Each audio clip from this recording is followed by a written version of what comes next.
안녕하세요. 노선우스의 스시야기 오신 것을 환영합니다. 이번 영상은 영동시장 한켠 강남대로변에 있는 히까리입니다.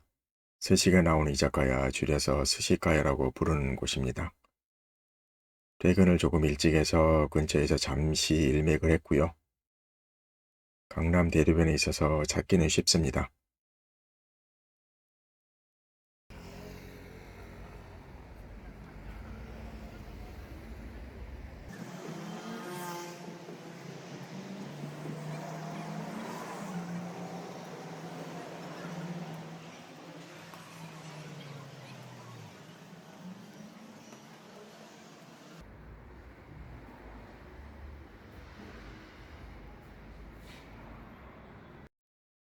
실내 화장실이 남녀 구분되어 있는 점 좋고요.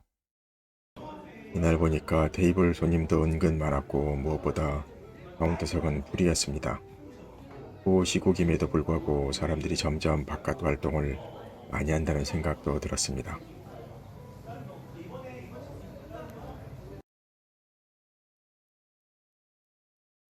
클라우드를 작은 사이즈로 취급하시는 점 좋았고요. 메뉴판 한번 쭉 보시죠.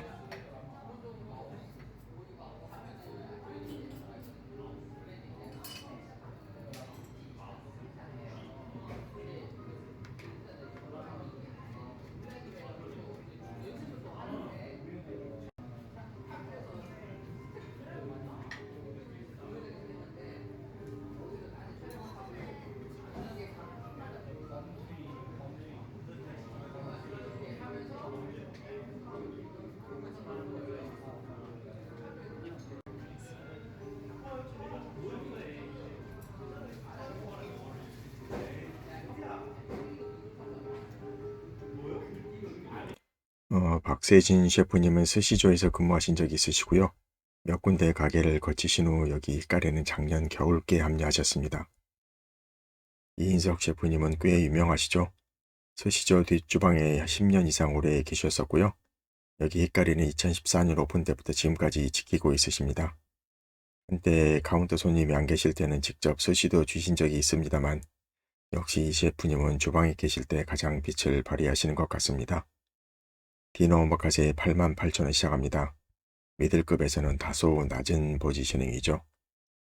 시작은 차와무시입니다. 이인석 셰프님의 음식 솜씨를 느낄 수 있는 스타트인데요.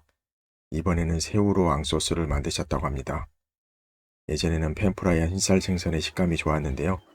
이번에는 새우의 조리를 좀 하셨나 봅니다.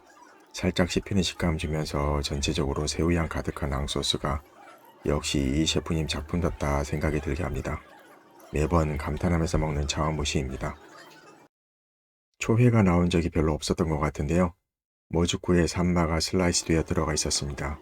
이게 아주 또 쉬지도 또 달지도 않은 딱 적정선에서 단신의 조합이었습니다. 아니 정말 예술이네요. 가게에서 사케 한 병 적당한 가격으로 골랐고요. 누룩향이 조금 강하게 느껴졌던 사케였습니다. 사시미로 광어가 나왔습니다. 평소에 이렇게 하얀 생선이 사시미로 나올 때 셰프님께서 대부분 소금과 함께 하라 하시는데요. 그전에는 그닥 맛이 잘 안 느껴지고 해서 보통은 와사비랑 먹게 되는데요. 이 광어는 조금 달랐습니다. 이게 소금하고 먹어도 은근 감칠맛이 나는 게 광어 자체가 좋았던 게 아닌가 싶었습니다. 이 삼치를 뱃살도 따로 껍질 쪽에 불질을 한 삼치는 뱃살 부위가 나왔는데요. 보통 이런 삼치류가 약간 퍽퍽한 식감을 주는데 이 녀석은 뱃살 부위라서 그랬는지 제법 진득하게 씹히는 느낌이 있었습니다. 전복 손질 중이시네요.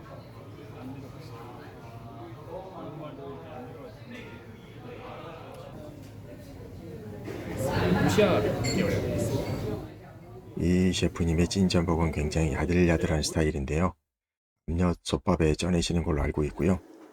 엄청 야들야들하고 또 전복 향도 제법 나고 살짝 온도감 있게 내어주십니다. 미리 준비된 네타들입니다. 스시 시작하시려나 봅니다. 초점 스미가 스시 저점은 스미카입니다. 약간 진득하게 씹히는 식감이 있었고요. 샤리는 약하게 간만 있는 스타일입니다.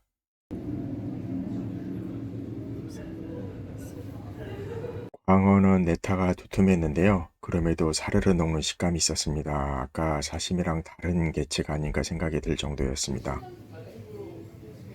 마다이 참돔 올려드리겠습니다. 참돔은 안에 실파를 넣어서 주셨고요.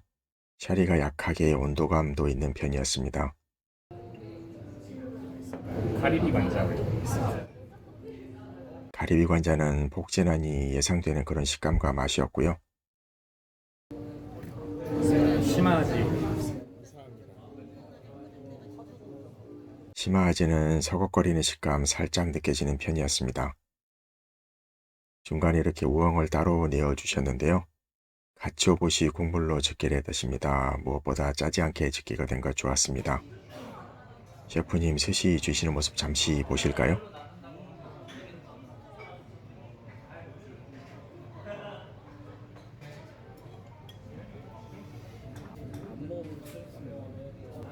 금태 올려드리겠습니다. 금태는 껍질 쪽을 아부리 살짝 해서 내어주셨고요. 부드럽고 또 기름짐감 충만했습니다. 링가와도 아부리를 해서 내어주셨는데요. 이게 역시나 기름짐이 아주 철철 넘치고 또 고소한 맛도 배가가 되는 그런 느낌이었습니다. 이인석 셰프님 뒷주방 컷인데요. 다른 보조 셰프님 없이 직접 조리를 하고 있으셨습니다. 그래서 다소 요리가 좀 늦게 나올 수 있을 것 같은데요. 그만큼 셰프님 솜씨를 그대로 느낄 수 있다는 점 나름 장단이 있을 것 같습니다. 마침 또 요리가 나왔습니다. 삼치 스테이크인데요. 이게 아주 대박이었습니다. 보통 삼치가 구워서 많이 나오는 편이라 살짝 퍽퍽한 느낌이 없지 않아 있는데요. 이거 뭐 일단 살이 엄청 부드러웠습니다.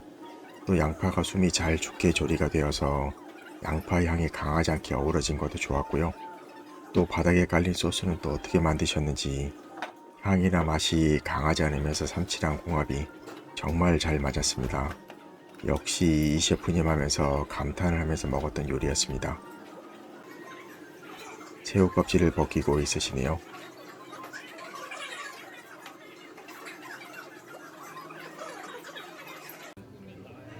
홍새우 올려드리겠습니다.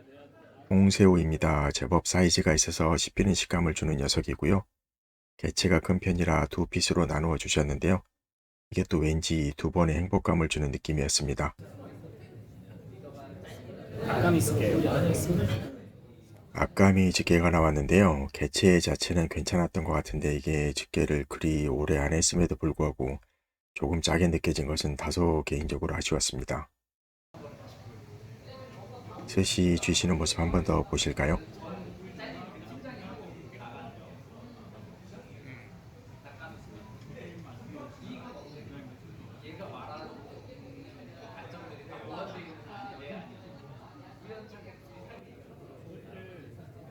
오토로가 나왔는데요. 보이는 것과 같이 기름짐이 조금 느껴지는 색감에 살짝 힘줄이 남는 듯한 느낌도 들었습니다. 일단 참치류는 평타 정도 하는 수준이었습니다. 청어가 나왔는데요. 약하게나마 고소한 맛이 올라와서 좋았고요.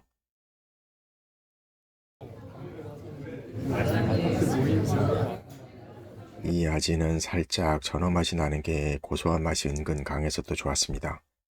흰가리몬 원투펀치 아주 좋았습니다. 김에 뭔가 쌓아주시려나 봅니다. 손 닦고 대기 모드 들어갑니다.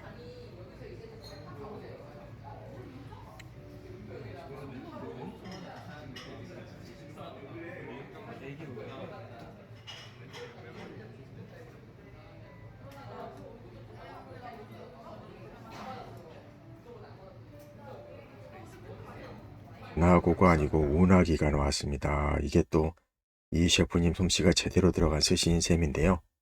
우나기 특유의 진득하고 부드러운 식감 아주 좋았고요. 또 전체적으로 소스가 짜지 않게 우나기 맛을 보태주는 그런 느낌이었습니다. 김이 물론 바삭하지는 않았는데요. 같이 내어주신 파향이 또 은근 우나기의 느끼한 부분을 다소 잠재우는 역할도 하는 나름의 기기였습니다. 이것도 이 셰프님 솜씨가 발휘된 졸복튀김 나왔습니다. 바삭한 후라이드 치킨 먹는 듯한 튀김옷이었고요. 전체적인 간도 짜지 않았던 것 정말 좋았습니다. 이 졸복튀김도 언제나 감탄하며 먹는 요리 중 하나입니다.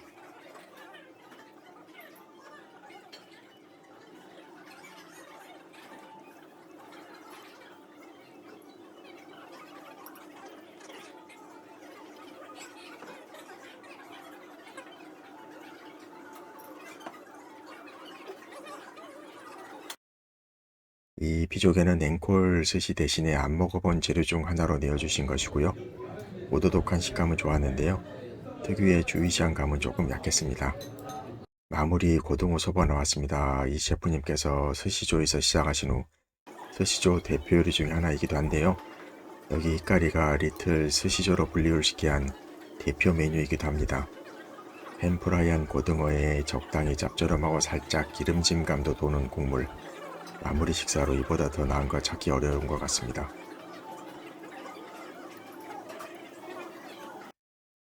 디저트 겸 나온 교쿠는 진득한 스타일이고요. 그냥 계란말이나 또 카스테라가 아닌 제3의 스타일이라고 할 수 있는 은은하게 달달함을 주는 마무리였습니다. 히카리 총 정리해 보겠습니다. 가격 정보는 스시야 기준으로 보시면 되겠는데요. 주요 특징이라고 하면 아무래도 스시조 뒷주방에 오래 계셨던 이인석 셰프님의 요리를 맛볼 수 있다는 게 가장 큰 특징이겠고요. 중간중간 오디오에서도 느끼시겠습니다만 여기는 스시야라기보다는 일단 이자카야라고 생각하시고 대신 스시를 오마카세로 즐길 수 있는 곳으로 접근하시면 좋겠습니다. 그래서 전반적으로 다른 스시야 대비 좀 시끄러운 점 충분히 감안하시고 방문하시는 게 좋겠고요. 사실 여기 히카리는 3-4명 정도 요리 드시러 가시는 곳으로 보는 게 맞겠습니다만 저한테는 오마카세 스시에 이 셰프님 요리도 맛볼 수 있는 곳으로 꾸준히 방문하고 싶은 곳이 되겠습니다. 영상 이렇게 마치고요. 예전에 올렸던 히카리 영상이 있는데요. 여기에 히카리 역사가 좀 정리되어 있어서 참고하시면 좋겠고요.